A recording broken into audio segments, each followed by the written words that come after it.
நல்லது கெட்டது கலந்ததுதான் மனித வாழ்க்கை.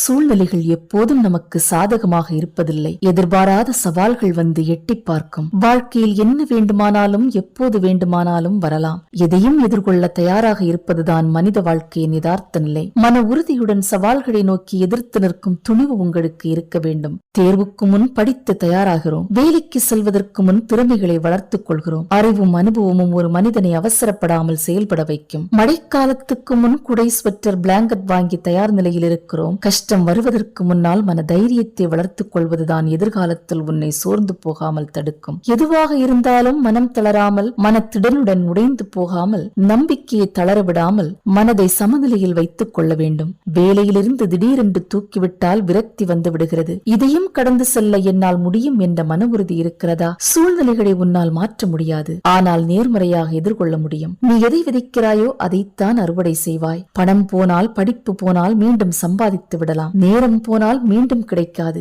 இலக்கை நோக்கி பயணிக்கும் ஒருவனால் எதிர்காலத்தை லகுவாக எதிர்கொள்ள முடியும். காரணமில்லாத கவலை, வருத்தம், வேதனை, வாக்குவாதங்கள் வேண்டாம். கன நேரத்தில் வரும் கோபம் புத்தியை மழுங்கச் செய்து தவறை உணரவிடாமல் பின் நாட்களில் பச்சாத்தாபத்தை கொண்டு வரும். கோபத்தில் பேசாமல், வாக்குவாதம் செய்யாமல் மனதை அமைதியாக வைத்துக் கொண்டால் பின்விளைவுகள் வராது. திட்டமிட்டபடி எல்லாம் நடந்துவிட்டால் இறைவனே தேவையில்லை என்று நினைப்பவன் தான் மனிதன். நம்மை பலப்படுத்த இறைவன் பல சவால்களை கொண்டு வருவார். பதற்றப்படாமல் அதை புரிந்து கொள்ள உனக்கு ஞானம் இருக்க வேண்டும். எதிர்ப்பு, வலி, வேதனை, சிரமம் இவையெல்லாம் இல்லை என்றால் வளர்ச்சியும் இல்லை. பொறுமை, தன்னம்பிக்கையும் வராது. நெருப்பில் தான் தங்கத்தை புடமிடுவார்கள். இருளுக்கு பின் தான் ஒளி வருகிறது. சவால்களுக்கு பிறகுதான் வெற்றி வருகிறது. இன்று கனமாக இருக்கும் சுமை நாளைக்கு இருக்காது. பிரச்சனையை பார்த்து பயந்து விடாதீர்கள், அதை எதிர்கொள்ளுங்கள். நீ நினைக்காத நேரத்தில் மனுஷகுமாரன் வருவார் என்று மத்தேயு 24:44 சொல்கிறது. குதிரையோ யுத்தத்திற்கு ஆயத்தமாகும், ஜெயமோ கர்த்தரால் வரும் என்று நீதிமொழிகள் 21:31 சொல்கிறது.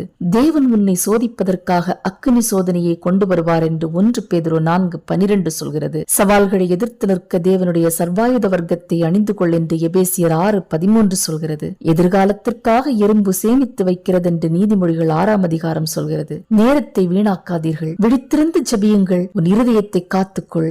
நல்லதை செய். என்றும் விழிப்புணர்வுடன் இருக்க வேண்டும் என்பதைத்தான் வேதம் நமக்கு போதிக்கிறது. விழிப்புணர்வு பல சவால்களை சந்திக்கும் உணர்வை நமக்கு கொண்டு வரும். சவால்கள் இவர்களுக்குத்தான் வரும், அவர்களுக்குத்தான் வரும் என்று இல்லை.